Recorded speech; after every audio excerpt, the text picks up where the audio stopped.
Okay, so let's first go through our syllabus. Just give me one second, let me get some of the screens cleared up. And if you look at our syllabus, it will look something like this. And so that's my name. Bandaragami. Most people just call me Dr. G. And that's my office number. That might change, but anyway, that's office number. But primarily, I just want to let you know that I'm available for you this 10 hours a day, generally 24/7. Unless something, I'm working on some project or something like that. But I'm available for you. Best way to get a hold of me is through email. And if you need to make an appointment to particularly talk to me, you can do that through Outlook calendar. That's generally pretty up to date. And that's my email address. Many of you have already emailed me, so you know how to get a hold of me. So this is a basic electronics class, ELCR 1010, and credit hours is 6 hours and 2 hours lab. So there's two textbooks. One is the DC-AC Fundamentals by Floyd and the lab manual. But just a point, I will give you all the materials for the class.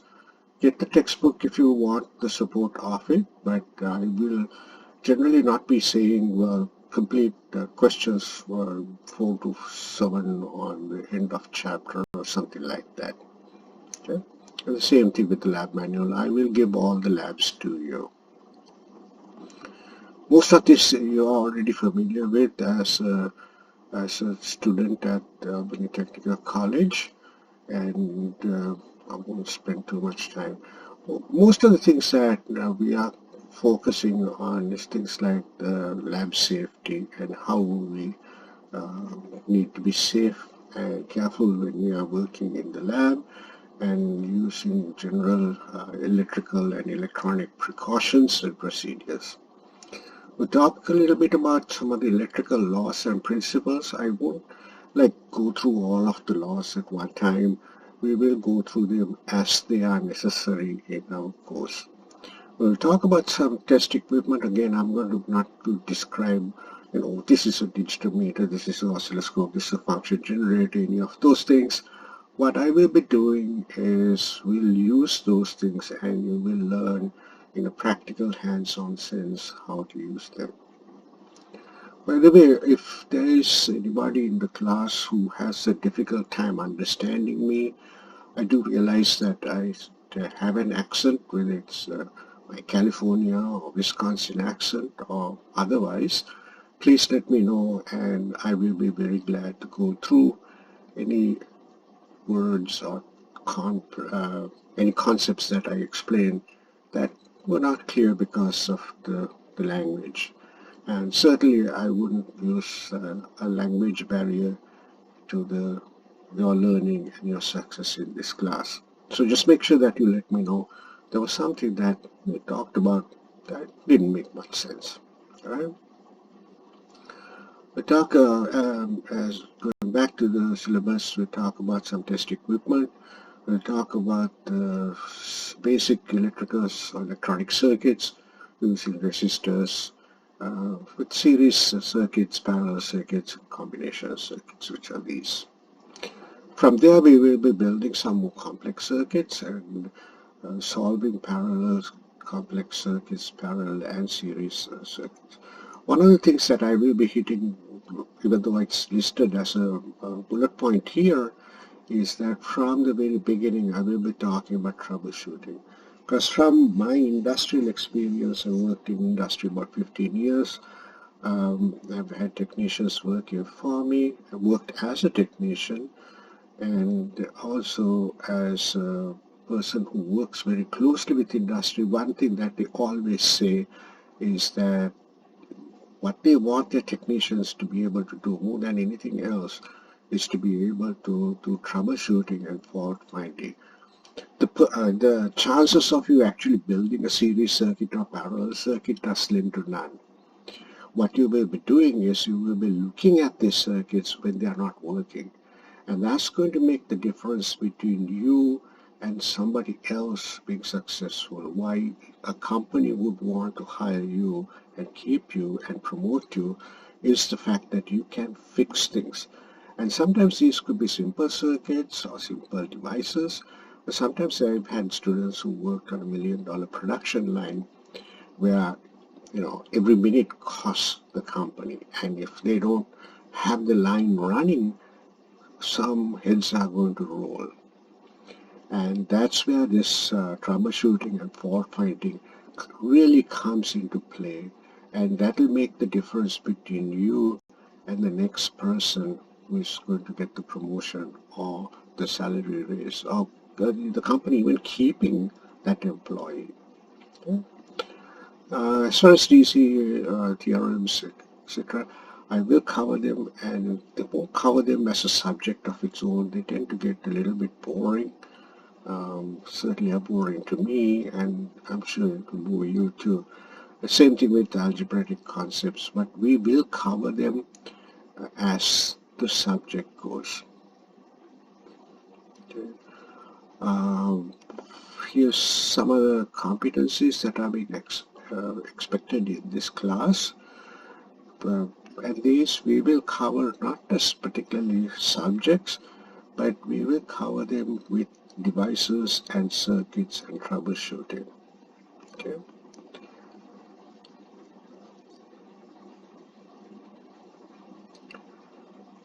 So it sounds like a lot here, but I can assure you they are not, and we will go through them as we go through the course, as we go through the PowerPoints or the labs.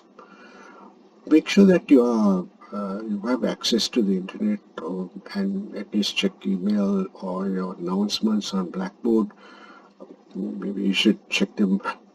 Sunday night might be a good time to start, because I tend to work over the weekend and have things uploaded, and I have announcements. So I realize that we don't have classes on Sunday, but check your Blackboard announcements and emails on a regular basis, and especially with a hybrid class where we are going to be doing some work online. It is, or at least half the class, not some work, but half the class online. It's very important that you check email. And so this is some information. I'm sure you've heard this already. So it's a hybrid class, that means we are going to meet in the classroom some of the time. As I said in a previous email to you, I have not set up the labs as yet. And once we get the lab set up, we will start having some in-class labs. And I realize that some of you are working, some of you have other schedules and commitments. I will work around that. This is not a very big class, not much bigger classes than this, and have been very successful with hybrid presentations. So even though you probably prefer to stay in the class, you come to class at 8 o'clock, 8 to 5 or whatever it is, this method of a hybrid delivery actually helps you, because you can keep your job or your other commitments and also be in this class and get credit. The important thing is that you participate in the class and you attend the lessons, whether it is a hybrid lesson or whether it's an in-class lesson. Okay, all of these I think are pretty standard things, and I'm not going to dwell too much time on them. So this probably is something of very great importance to you. I grade according to a percentage of total points earned. So, every assignment has X number of points. Generally, by the end of the semester or the term, we'll have about 500 to 600 points, and the percentage will be calculated from that. Generally, my students make A's or B's in the class. if you're getting a C or a D or worse, personally, I think the person is working very hard to do that. There's absolutely no way that the student should be getting a C or lower grade in this class. Okay? And these are how the grades will be calculated. So participation 10% like that.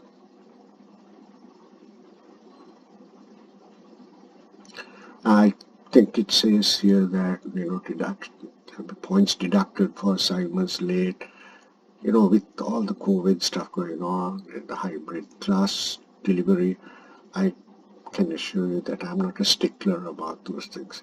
It is important to be able to submit assignments on time, which is the same thing you would face at your workplace. If your supervisor or manager says this has to be done by the end of next day or whatever, it needs to be done by the end of next day. The point here, or the point I'm making, is that what you're learning here is life skills or skills that would make you successful in your workplace. I think this is very important, the student responsibility, because at the end of the day, this is your course and you're responsible for the assignments and you're responsible for the grade that you get. It's not my grade, it is your grade. It's not my learning, but it is your learning. So just make sure that you are up to date, you have done all the work and you have done all the labs, and you take responsibility for your success. Some of these things you probably are aware of them. And I've been told this is kind of a new thing for me, but you need to make sure that you keep your portfolio up to date and also that it is completed as you go through the class. Don't wait till the end of the semester to complete this portfolio. And I also have been told that this is checked, and if you don't have this portfolio completed, that the student won't be able to graduate. So make sure that you keep this up to date and pay particular attention to it. Actually, it's a really good idea. I've never had this done before this, but having this portfolio will be very helpful because you can use this as a folder or a file that you can give to your employer or prospective employer. This will be very interesting for them, and it may be the fact that you get the job because of good portfolio. And then there is a warranty statement. That's pretty good. And that's the end of the syllabus, and we'll start with the class after this. Okay? Right.